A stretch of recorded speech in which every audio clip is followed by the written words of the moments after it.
All right, so let's dive into this question that What? I know has been on a lot of your minds. And it's this idea of like, Yeah. why did some societies develop so differently from others? Right. Um, and we're using Jared Diamond's Guns, Germs, and Steel as kind of our guide today. Yeah, it's a big one. It is a really A lot to unpack. dense book, a lot to unpack. It is. And we are going to try and give you like the most concise, but also like Yeah. thorough deep dive that we can. Absolutely. And it's not about easy answers, but Okay. about understanding this tapestry of factors Right. that have led to empires and, you know, Yeah. writing and all that stuff. For sure. And I think one of the things that makes Diamond's work so compelling is that he really challenges some of our basic assumptions. Right. You know, we often think about societal development in terms of like Right. intelligence or ambition or even like cultural superiority. Yeah. But Diamond says, hold on a second. Let's look at the environment. Let's look at geography. Those things we often take for granted. Absolutely. And he shows how deeply they influenced which societies took off and which ones didn't. Yeah, it's almost like he's saying it wasn't about some groups being like smarter Yeah. or more ambitious, Right. but about like having different starting points. Totally different playing fields. Yeah, totally different playing fields. And he uses that example Yeah. of the New Guinea Highlands. Right. Like, imagine being dropped there 7,000 years ago. Yeah. You know, you've got knowledge of your environment, you're resourceful, Right. but you're missing some key elements that helped other societies flourish. Exactly. And to understand what those missing elements were, it's helpful to compare New Guinea to a place like the Fertile Crescent. Okay. A region that Diamond argues was like primed for early agriculture. I mean, they had it all. Okay. Abundant wild grains like wheat and barley, Uh-huh. easily domesticable animals like sheep and goats. Yeah. It was really like a recipe for success. So they could settle down Yeah. and cultivate those crops. Start building up those surpluses that then free up people to specialize in other areas. Exactly. And that's where things get really interesting. Because that specialization Yeah. leads to innovation. Yeah. It leads to new technologies, to the very foundations of what we consider like civilized societies. Right. Right. It all comes from that like surplus of food. It all starts with food. Yeah. Exactly. Yeah. Okay. So Fertile Crescent, good starting point. What about New Guinea? All right, so New Guinea, picture this protein deficiency. Their root crops not as easily stored, Oh. and the mountainous terrain limiting interaction between groups. So even if you had a brilliant mind come up with some game-changing invention, it might not spread very far. Right. It would just stay. It would just stay within that. Yeah, exactly. Yeah. Like isolated pockets of innovation. It makes you wonder like how much Yeah. human ingenuity was lost Yeah. just because of that. Yeah, Like it yeah. didn't have the right environment to. I mean, how many brilliant ideas just died out because they couldn't spread? Right. Because the environment just didn't allow it. It's like, that makes me a little sad. Yeah, it's a bit tragic. Yeah, a little bit. It is. Okay, but, you know, when we think about societal development, we often picture grand empires and technological marvels. Right. But what about something like domestication? Okay. Where does that fit in? So domestication is something we often oversimplify. You know, we think about taming animals. Yeah. It's way more intricate than that. Yeah. It's this complex dance between biology, climate, and even like those random mutations that can change the course of history. Okay, give me an example. All right, almonds. Okay. The ones that we like snack on today, you know, Yes. those are actually the result of a chance mutation that made them edible. Huh. Early humans, they didn't intentionally engineer this, Right. but by selecting the tastier, non-poisonous almonds, they inadvertently shaped the future of this plant. So it wasn't like a conscious decision, Not at all. but just a series of choices driven by Buds and survival. taste buds and survival that led to a domesticated crop. Yeah, and we see this with other plants too, right? Right. Some plants, like olives, were domesticated early on, while others, like oak trees, Yeah. they've resisted our attempts to cultivate them. Right. And these differences had major implications. Like, Well, think about olive oil. yeah. Became a valuable commodity fueled trade and economic growth in some regions. That's so crazy to think that like a plant's willingness to be domesticated Right. could have like such a profound impact. It's wild. Yeah. It's, Okay. Diamond doesn't stop there. No, He brings in another force that shaped the destinies of entire populations. Germs. Germs. The invisible hand of disease. Dun dun dun dun. Yeah, exactly. Diamond argues that those dense, settled societies, Right. the very ones that benefited from agriculture and domestication, they inadvertently became breeding grounds for deadly diseases. Oh, because you've got people living close together. Exactly. You've got animals nearby. You got it. And suddenly, like a cough, Boom, epidemic. it turned into something terrible. It's a recipe for disaster. Right. And what's interesting is that over time, populations in Eurasia developed some resistance to these crowd diseases. Okay. And this became like a hidden advantage when they encountered people in other parts of the world, like the Americas, Right. who had no such immunity. So we often focus on like military might when we think about conquest. Yeah. But you're saying that something like as small as a virus could have played a more significant role? It's a sobering thought. But yeah, a virus could topple an empire. Wow. Diamond uses this really fascinating example of myxomatosis in Australian rabbits to illustrate this point. So the virus initially, it ravaged the rabbit population, but then it evolved to become less lethal. Oh, why? Because a dead rabbit can't spread the disease? Right. So the virus adapted to ensure its own survival by keeping its hosts alive, albeit sick. So it's almost like the virus was like, okay, if I want to Fine. keep going, it can't kill all these rabbits. Well, exactly. Got to keep them hopping. Right. It makes you wonder how many human epidemics followed a similar trajectory. I mean, it's a chilling parallel. It is. And it underscores this interconnectedness of human health, animal populations, and the environment. Yeah, we're all connected. We are all connected. All right, let's shift gears a bit and talk about technology and writing. Right. Do these innovations simply solve pre-existing problems? That's a great question. And Diamond would say not necessarily. Okay. He flips the script a little bit. Okay. He argues that many inventions weren't created to solve specific problems, but emerged out of curiosity or just playing around. So it's almost like they were solutions in search of a problem. Exactly. Like, hey, this is cool. I wonder what we can do with it.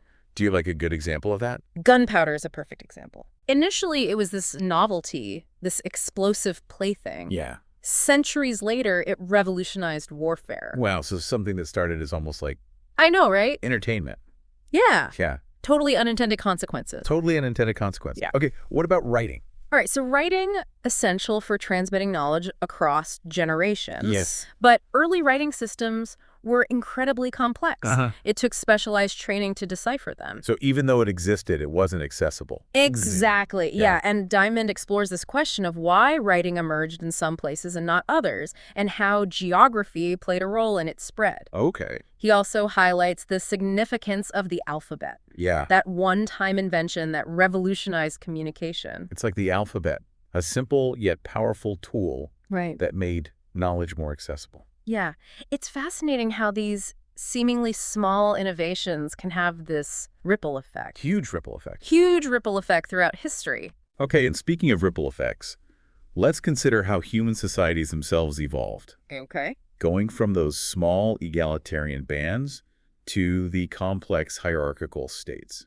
All right, so let's map this progression. Okay. They start with bands and tribes. Yeah. Small egalitarian, relying on sharing, but also often plagued by internal conflict. Right. Unfortunately, violence was often a part of life. Yeah, it was then. It was a tough war. But then came chiefdoms. Chiefdoms emerged. Okay, and they introduced a new concept. Redistribution of resources. Okay. So you've got a leader who would collect a portion of the harvest and then distribute it as needed. So not quite taxation as we know it. Not quite, but it's a system that allowed for some degree of centralized control and resource management. And did that lead to more stability? In some cases, yes, chiefdoms could mobilize larger populations for communal projects or defense, but they were also prone to corruption and inequality. Right, always a trade-off. Always a trade-off. And from there, states emerged. With even more complex hierarchies and systems of governance. Seeds of bureaucracy were sown. Exactly. So Diamond really focuses on those like larger societal forces. Yeah. But he doesn't completely dismiss the role of culture and individuals, does he? Of course not. He acknowledges that a society's openness to innovation or a leader's personality can influence the course of history. Right, the human factor. The human factor. He gives that example of the Chimbu tribe in New Guinea rapidly adopting Western technology. Yeah, a clear demonstration of cultural adaptability and the fact that even in the face of these long-term historical trends, human choices can still make a difference. So it's not a simple equation, is it? It's not. It's this fascinating interplay of environment geography, chance events, and human choices. It's a lot. It's a lot. It's a lot to think about. It is. And to really understand how these forces came together, we need to look at specific historical events. Yes. Like the conquest of the Inca Emperor Atahualpa by Francisco Pizarro. Right, a case study that brings all of Diamond's arguments into sharp focus. Okay, let's dig into that next. Let's do it. It sounds like a story full of twists and turns. It is. And maybe even some lessons for understanding our own complex world. Absolutely. Okay, so picture this 1532 Peru. Okay. You've got Francisco Pizarro and his small band of Spanish conquistadors facing off against Atahualpa, the Inca emperor, who commands this massive army. Right. It's like David and Goliath. It really is. It seems like an impossible feat. He does, yeah. And Diamond uses this story to illustrate how those environmental and historical factors we've been talking about, they can have this really dramatic impact on the course of events. So how does he explain this victory? I mean, was it just like superior military tactics or... It wasn't just tactics. No, Diamond argues that the Spanish had a series of interconnected advantages, all stemming from those environmental and historical factors. Okay. We've been discussing germs, horses, literacy, even political organization. They all played a crucial role. Okay, so let's break it down. Let's start with the germs. We talked about how Eurasian diseases ravaged Native American populations. Yeah. How did this specifically impact the Inca? So smallpox, introduced to the Americas by earlier European contact, had already swept through the Inca Empire. Oh, wow. It weakened their defenses, created chaos, left them incredibly vulnerable. So Pizarro wasn't even facing like a full-strength force? Exactly. He was facing an empire already on its knees. So it's almost like an invisible ally fighting alongside the Spanish. A grim reality, but yes. Yeah, okay. And then you've got the horses. Ah, the horses. I mean, imagine being an Inca soldier, never having seen a horse before. Right. And suddenly these powerful animals are charging at you. It must have been terrifying. I can't even imagine the psychological impact alone. Yeah, the psychological impact alone would have been huge, but beyond that, horses transformed warfare. How so? Speed surprise attacks the ability to quickly retreat. They completely changed the dynamics of the battlefield. Right, they would have had such an advantage. A massive advantage. They were a force multiplier for the Spanish. Yeah, it's like having a sports car versus someone on foot. Exactly. You've got this incredible advantage in speed and maneuverability. And horses, I mean, I imagine they weren't just useful in battle. No, you're right. They also facilitated faster travel and communication. Right. So the Spanish had this logistical edge.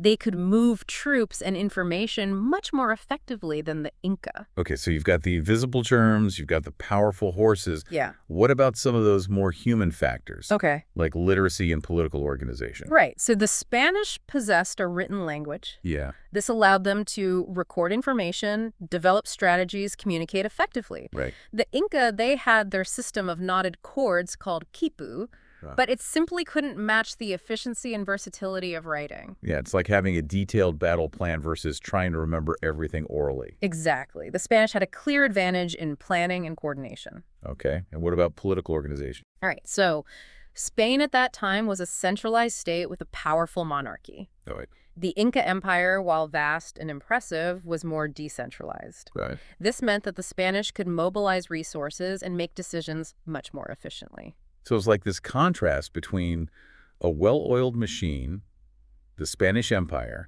and a more loosely connected network, the Inca Empire. A good analogy. Yeah, and then, of course, you've got technology. Ah, yes, the tools of conquest. The Spanish had steel swords, armor guns. Right. The Inca relied on clubs, spears, slings. It was a clash between vastly different levels of military technology. And Diamond points out that even when outnumbered, the Spanish consistently won battles against the Inca. Yes. which suggests that those technological advantages were decisive. They were, and it wasn't just about having the weapons themselves. Okay. It was about the accumulated knowledge and infrastructure needed to produce them. Right. The Spanish had centuries of experience in metalworking, Right. a skill ultimately rooted in their early adoption of agriculture and specialization. So it all circles back to Diamond's core argument. It does. Food production leads to settled societies, specialization, and the development of advanced technologies, including, eventually, the tools of conquest. It's a chain reaction, a domino effect that played out over millennia. So Pizarro's conquest of the Inca, it might seem like this sudden event. Right. But it was really the culmination of this long historical process. Exactly. And to really appreciate the scope of Diamond's argument, we need to zoom out and look at how he applies these ideas to different regions around the world. Okay, because he doesn't just focus on Europe and the Americas, does he? He doesn't. He examines a wide range of societies, comparing their environments and how they influence their development. Okay, so let's go back to the Fertile Crescent in New Guinea for a second. Okay. We talked about how the Fertile Crescent had this abundance of resources that led to early agriculture and complex societies. Right. But New Guinea, despite its rich biodiversity, it faced some significant limitations. Yeah, the lack of domesticable large mammals was a major factor. Okay. They had no equivalents to cows or horses, right, which limited their agricultural efficiency, transportation, and even their ability to wage war. So while surrounded by all these fascinating creatures, they couldn't harness them for human needs. Exactly. And that had a ripple effect on their entire development. Yeah. In what way?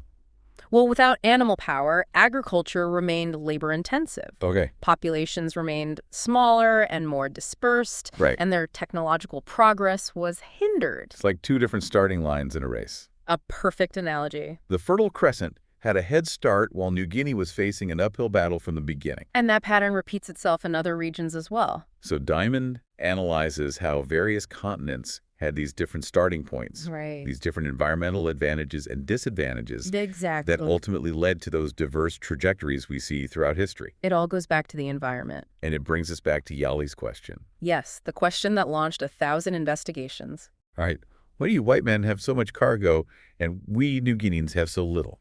A question that has often been answered with racist assumptions about European superiority. Right.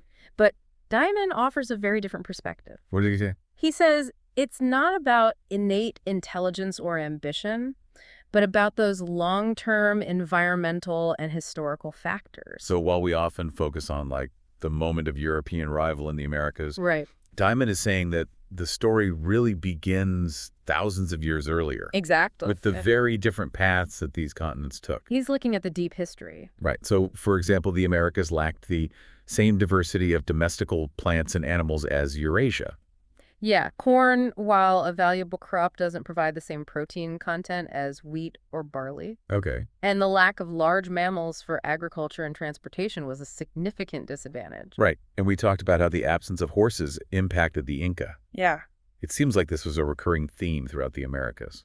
It limited their agricultural output, their ability to travel and trade, and even their military capabilities. And it's not about diminishing the achievements of Native American societies. Of course not. They achieved incredible feats of engineering and social organization. They did. But they ultimately faced environmental constraints that shaped their development. Right. It's about understanding the context. Right. And it makes you realize that those seemingly simple things like the availability of a domestical animal or high-protein cereal, right, they can have far-reaching consequences. Absolutely. And Diamond even explores how the shape and orientation of the continents influence their development. Okay, now this is where it gets really interesting. Right. How does the shape of a continent play a role in its history? All right, so Eurasia has this long east-west axis, Okay. which means that similar climates extend across vast stretches of land. Okay. This allowed for the easy spread of crops, livestock, and importantly, ideas. Oh, interesting. So it's like a superhighway of innovation, Yeah. where wheat that thrived in the Fertile Crescent could also flourish in Europe and parts of Asia. And those ideas about agriculture, metalworking, governance, they could travel along with it. Right. It's all connected. It's all connected. Okay, now what about the Americas? All right, the Americas, they have this north-south axis. Okay. This results in a greater diversity of climates, Okay. from Arctic tundra to tropical rainforest. So corn that thrived in Mesoamerica might not do so well in the Andes. Exactly. And those geographic barriers, they would have limited the exchange of crops, technologies, and ideas. So it's like having these isolated pockets of development Right. rather than that interconnected network we see in Eurasia. A great way to put it. And if innovation is, to some extent, like a numbers game, Yeah. then having a larger interconnected population Right. gives you more chances for breakthroughs to occur and spread. That's a key takeaway from Diamond's work. He's showing us that history isn't just a series of random events. Okay. There are underlying patterns, and those patterns are often shaped by these interactions between humans and their environments. So it's almost like geography sets the stage. In a way, yes. And then human culture and innovation, they play out their dramas within those parameters. But that doesn't mean it's all predetermined. Right. There's still room for human agency and those unpredictable twists and turns of history. Absolutely. Diamond acknowledges that his framework isn't like a crystal ball Right. that predicts the future. And in fact, his work has sparked considerable debate and criticism, Okay. which I think is a sign of its importance. It is. Let's dive into those criticisms next. Let's do it. It's one thing to lay out a grand theory, Right. but it's important to see how it holds up under scrutiny Absolutely. and what alternative perspectives might offer. For sure. Okay, so we've explored Diamond's arguments, about how these environmental factors shaped societal development. Yeah. But like any grand theory, guns, germs, and steel has its share of critics. Right, of course. So what are some of the main pushbacks against Diamond's ideas? One of the most common criticisms is that Diamond overemphasizes those material factors like geography and resources while downplaying the role of culture, ideas, and individual choices. So it's like he's saying we're just products of our geography, Right. destined to follow a certain path. Yeah, some critics argue that it paints a picture of humans as almost passive players, Right. shaped by their environment rather than shaping it themselves. But I'm thinking back to that example of the Chimbu tribe rapidly adopting Western technology. Right. That seems like a conscious choice, Yeah. like a cultural adaptation rather than a predetermined outcome. And you're right, and Diamond does acknowledge instances like that. He Okay. doesn't completely dismiss culture, Right. but some critics argue he doesn't give it enough weight. Yeah. They point to societies with similar environments but vastly different historical trajectories, suggesting that culture and choices play a more decisive role. So it becomes this question of emphasis. Diamond might say, yes, culture matters, but within the constraints set by the environment, Yeah. while his critics might counter with no culture Right. is the driving force Right. shaping how we interact with and overcome those environmental challenges. It's a nuanced discussion, and I Yeah. think both sides have valid points. Okay. Another criticism is that Diamond's focus on long-term historical trends can lead to a somewhat deterministic view of history. You mean like certain outcomes were inevitable, almost like preordained? Exactly. But I mean, doesn't Diamond also acknowledge the role of chance events? He does. Like, what if that random Alma mutation never occurred? Right. Or Pizarro had succumbed to disease before reaching the Inca? Yeah. Wouldn't that have changed everything? Absolutely. Those what-ifs are crucial, and Diamond does bring up the role of contingency, Okay. the unpredictable twists and turns of fate. Right. But some argue his framework doesn't fully account for the chaotic nature of history, Okay. where seemingly small events can have enormous consequences. So while his model helps us understand those broad patterns, Right. it might not always capture like the full complexity Yeah. of those specific historical events. Yeah, I think that's fair.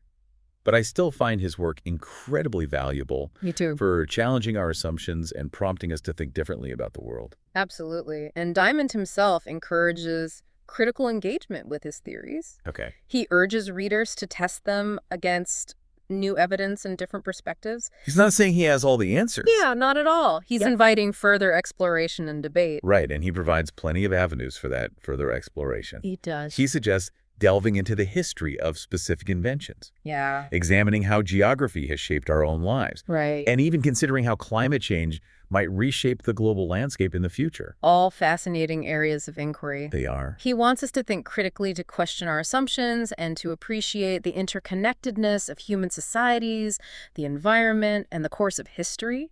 So as we kind of wrap up this deep dive into guns, germs, and steel, What stands out to you as like the most impactful takeaway?